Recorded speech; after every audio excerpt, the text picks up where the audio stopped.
Isaac and Rebekah. Abraham was not very old, and the Lord had blessed him in every way.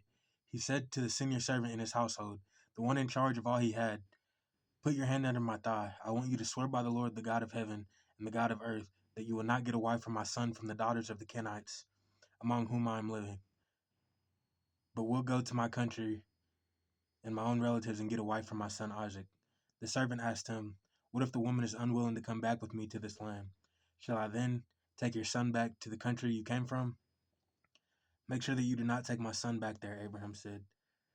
"The Lord, the God of heaven, who brought me out of my father's household and my native land, and who spoke to me and promised me on oath, saying, 'To your offspring I will give this land,' he will send his angel before you so that you can get a wife for my son there. If the woman is unwilling to come back with you, then you will be released from this oath of mine. Only do not take my son back there." So my servant put his hand under the thigh of his master. Abraham swore an oath to him concerning this matter. Then the servant left, taking with him of his master's camels loaded with all kinds of good things from his master. He set out for Aram in Naharaim and made his way to the town of Nahor. He had the camels nailed down near the well outside the town. It was toward evening, the time women go out to draw the water. Then he prayed, "Lord God, master of Abraham, make me successful today. Show kindness to my master Abraham. See that I'm standing beside this spring, and the daughters of the towns people are coming out to draw water. May it be that when I say to a young woman, please let down your jar that I may have a drink, and she says, 'Drink, and I'll water your camels too,' let her be the one you have chosen for your servant Isaac. By this I will know that you have shown kindness to my master."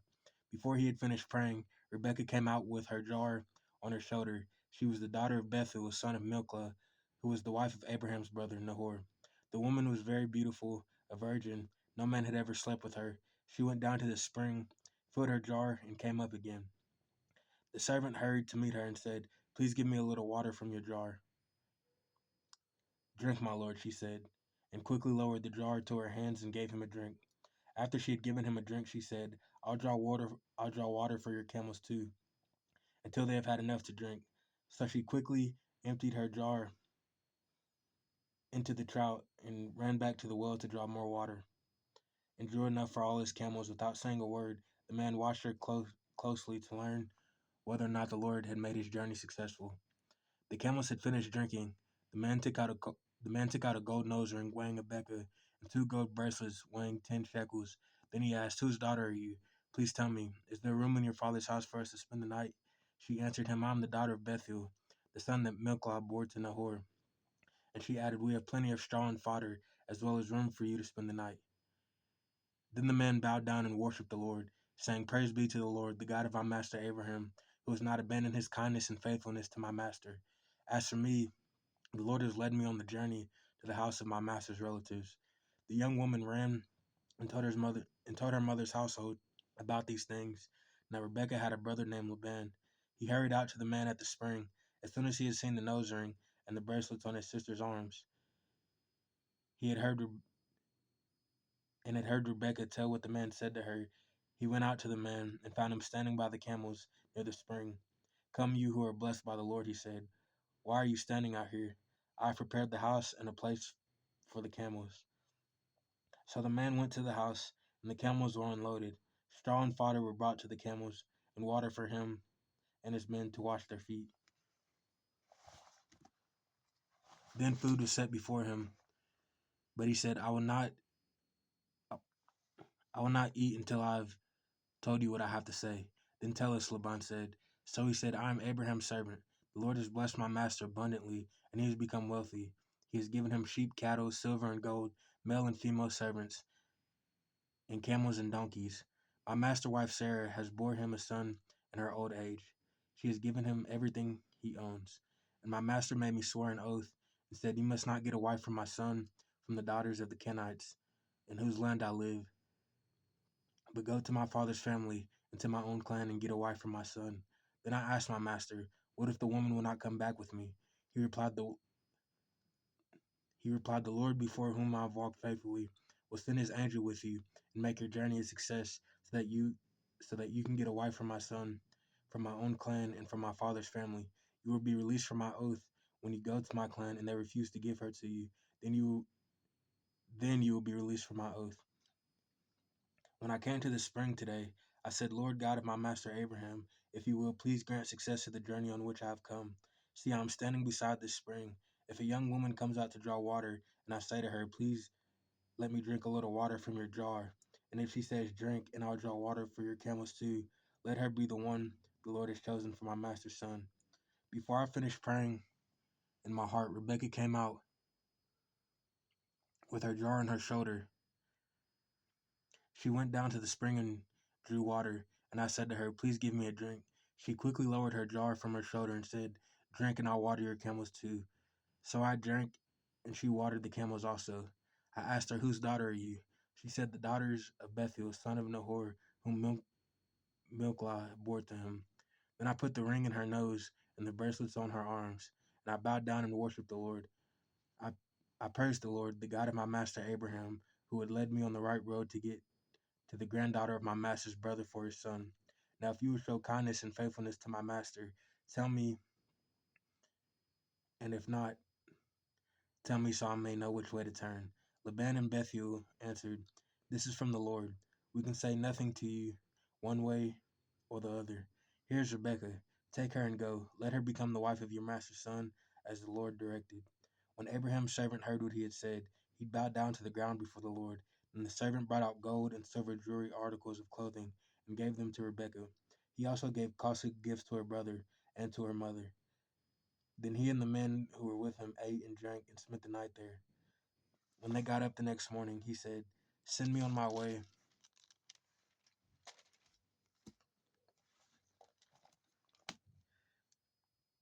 But her brother and her mother replied, let the young woman remain with us 10 days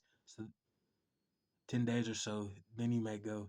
But he said to them, do not detain me. Now that the Lord has granted success to my journey, send me on my way so I may go to my master. Then they said, let's call the young woman and ask her about it. So they called Rebekah and asked her, will you go with this man? I will go, she said. So they sent her sister Rebekah on her way, along with her nurse and Abraham's servant and his men. They blessed Rebekah and said to her, our sister, you may increase to thousands upon thousands. May your offspring possess the cities of their enemies.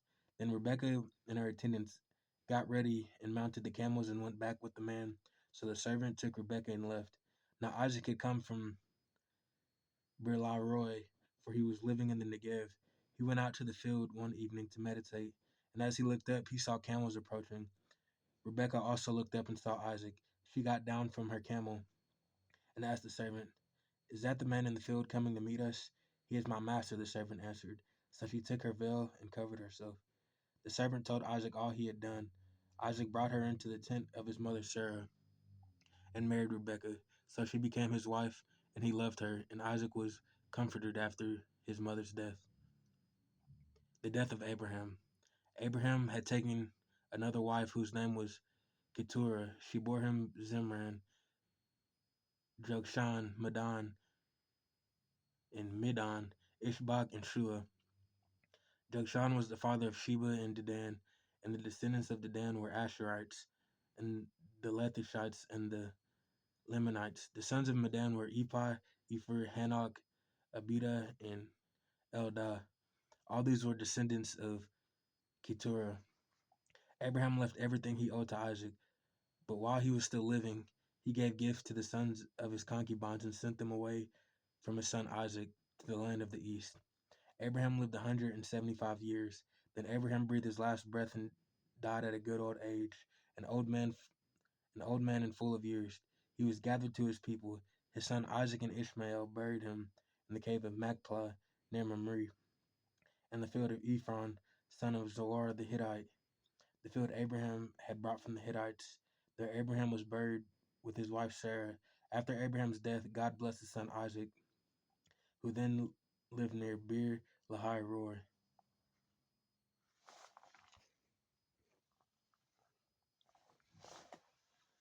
Ishmael's sons. This is the account of the family line of Abraham's son Ishmael, whom Sarah's slave Hagar the Egyptian bore to Abraham. These are the names of the sons of Ishmael, listed in the order of their birth. Nebaioth, the firstborn of Ishmael, Kedar, Adbeel, Mibsam, Mishma, Duham, Massa, Hadad, Tema, Jetur, Napish, and Kedema. These are the sons of Ishmael, and these are the names of the 12 tribal rulers according to their settlements and camps. Ishmael lived 137 years. He breathed his last breath and died. He was gathered to his people. His descendants settled in the area from Havilah to Shur, near the eastern border of Egypt, as you go toward Ashur, and they lived in hostility toward all the tribes related to them. Jacob and Esau. This is the account of the family line of Abraham's son Isaac. Abraham became the father of Isaac, and Isaac was 40 years old when he married Rebekah, daughter of Bethuel the Aramean, from Padan Aram, and the sister of Laban the Aramean. Isaac prayed to the Lord on behalf of his wife because she was childless. The Lord answered his prayer, and his wife Rebekah became pregnant. The, the baby's joy filled each other within her, and she said, "Why is this happening to me?" So she went to inquire of the Lord. The Lord said to her, "Two nations are in your womb. Two peoples from within you will be separated. One will be stronger than the other, and the older will serve the younger." When the time came for her to give birth, there were twin boys in her womb. The first one to come out was red, and his whole body was like a hairy garment, so they named him Esau. After this, his brother came out with his hand grasping Esau's heel. He was named Jacob. Isaac was 60 years old when Rebekah gave birth to them. The boys grew up, and Esau became a skillful hunter, the man of the open country, while Jacob was content to stay at home among the tents. Isaac, who had a taste for wild game, loved Esau, but Rebekah loved Jacob. Once, when Jacob was cooking some stew, Esau came in from the open country famished. He said to Jacob, "Quick, let me have some of that red stew. I'm famished." That is why he was also called Edom. Jacob, Jacob replied, "First, sell me your birthright." "Look, I'm about to die," Esau said. What good is the birthright to me?" But Jacob said, "Swear to me first." So he swore an oath to him, selling his birthright to Jacob. Then Jacob gave Esau some bread and some lentil stew. He ate and drank, and then got up and left. So Esau despised his birthright. Isaac and Abimelech. Now there was a famine in the land, besides the previous famine in Abraham's time. And Isaac went to Abimelech, king of the Philistines, in Gerar. The Lord appeared to Isaac and said, "Do not go down to Egypt. Live in the land where I tell you to live. Stay in this land for a while, and I will be with you, and I will bless you. For to you and your descendants I will give all these lands, and will confirm the oath I swore to your father Abraham. I will make your descendants as numerous as the stars in the sky, and I will give them all these lands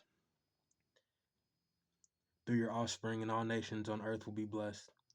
Because Abraham obeyed me and did everything I required of him, keeping my commandments and decrees and my instruction." So Isaac stayed in Gerar. When the men of that place asked him about his wife, he said, "She is my sister," because he was afraid to say, "She is my wife," he thought. "The men of this place might kill me on account of Rebekah, because she is beautiful." When Isaac had been there a long time, Abimelech, king of the Philistines, looked down from a window and saw Isaac caressing his wife Rebekah. So Abimelech summoned Isaac and said, "She is really your wife. Why did you say she is my sister?" Isaac answered him, "Because I thought I might lose my life on account of her." Then Abimelech said, "What is this you have done to us? One of these men might well have slept with your wife and would have caused great guilt upon us." So Abimelech gave orders to all the people, "Anyone who harms this man or his wife will surely be put to death." Isaac planted crops in the land, and that same year reaped 100-fold, because the Lord had blessed him. The man became rich, and his wealth continued to grow until he became very wealthy. He had many flocks and herds, servants that the Philistines envied him. So all the wells that his father's servants had dug in the time of his father Abraham, the Philistines stopped up, filling them with earth. Then Abimelech said to Isaac, "Move away from us. You have become too powerful for us." So Isaac moved away from there and encamped in the valley of Gerar, where he settled.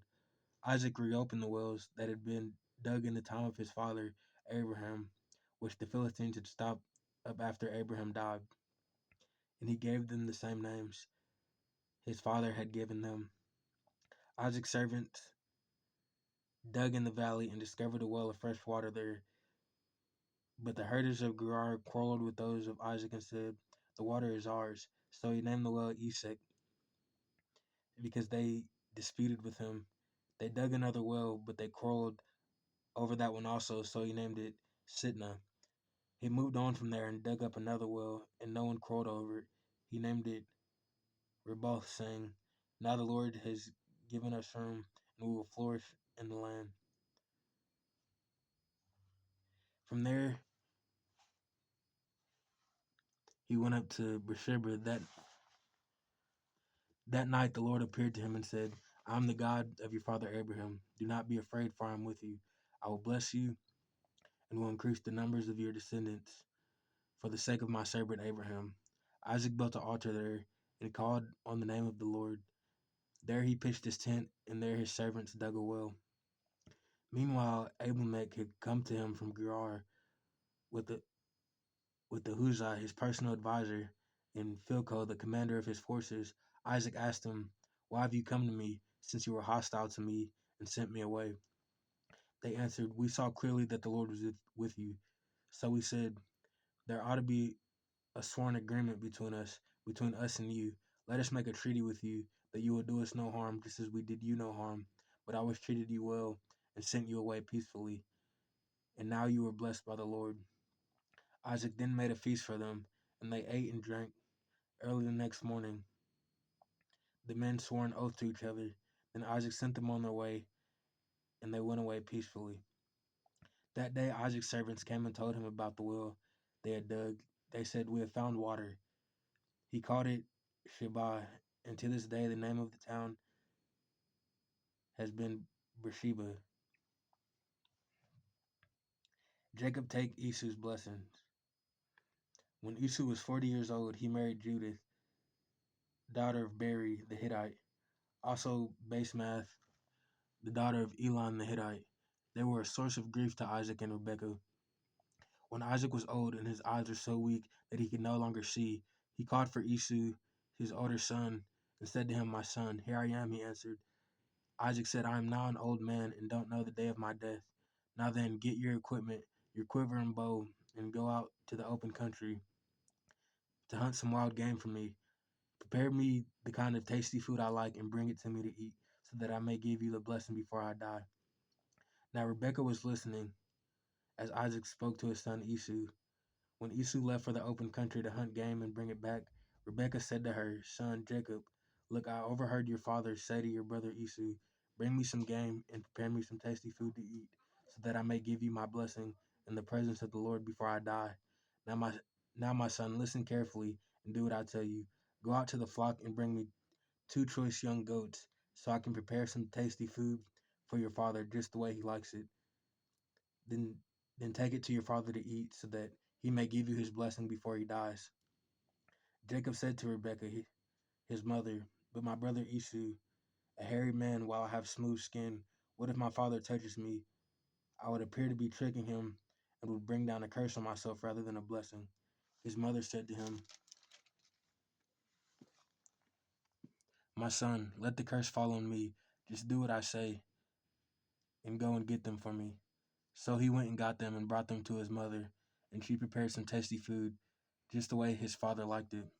Then Rebekah took the best clothes of Esau, her older son, when she had in the house, and put them on her younger son Jacob. She covered his hands and the smooth part of his neck with the goat skins. Then she handed to her son Jacob the tasty food and bread she had made. When he went to his father and said, "My father," "Yes, my son," he answered. "Who is it?" Jacob said this to his father. "I am Esau, your firstborn. I've done as you told me. Please sit up and eat some of my game, so that you may give me your blessing. Isaac asked his son, "How did you find it so quickly, my son?" "The Lord your God gave me success," he replied. Then Isaac said to Jacob, "Come near so I can touch you, my son, to know whether you are really my son Esau or not." Jacob went close to his father, Isaac, who touched him and said, "The voice is the voice of Jacob, but the hands are the hands of Esau." He did not recognize him, for his hands were hairy like those of his brother Esau, so he proceeded to bless him. "Are you really my son Esau?" he asked. "I am," he replied. Then he said, "My son, bring me some of your game to eat, so that I may give you my blessing." Jacob brought it to him, and he ate.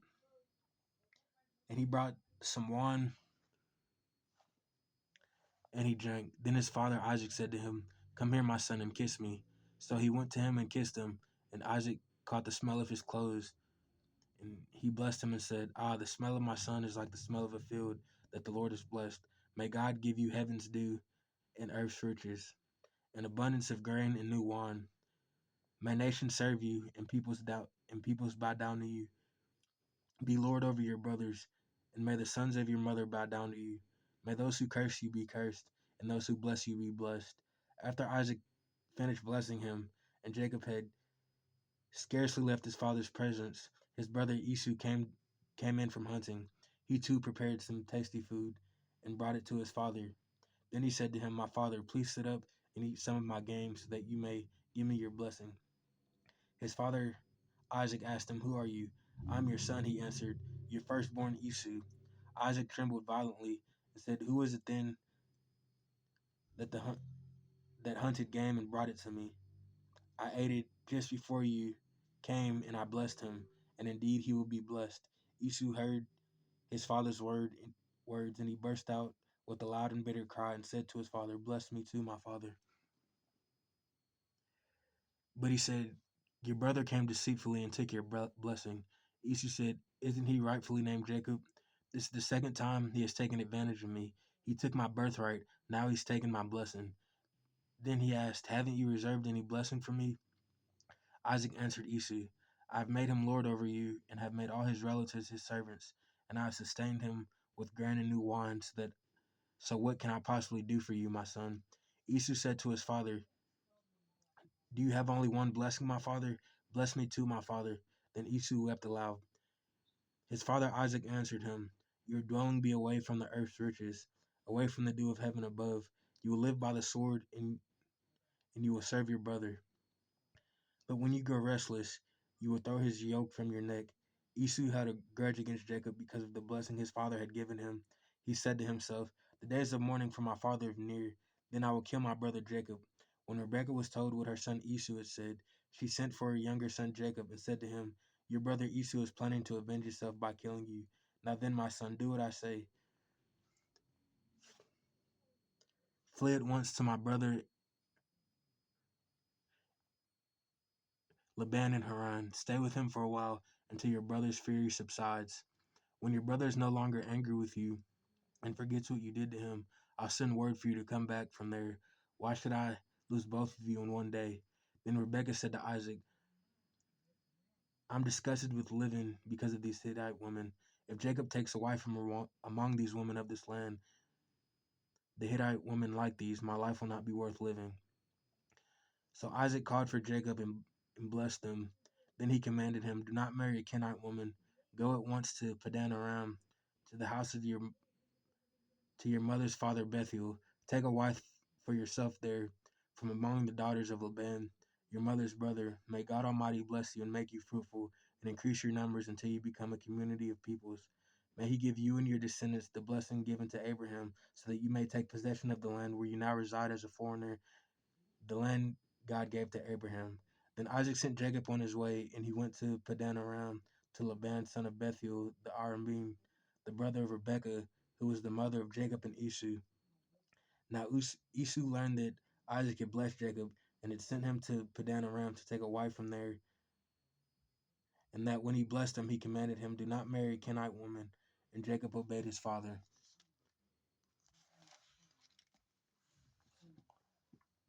and mother and gone to Padan Aram. Esau then realized how displeasing the Canaanite women were to his father Isaac, So he went to Ishmael and married Mahalath, the sister of Nebaioth, the daughter of Ishmael, son of Abraham, in addition to the wives he already had.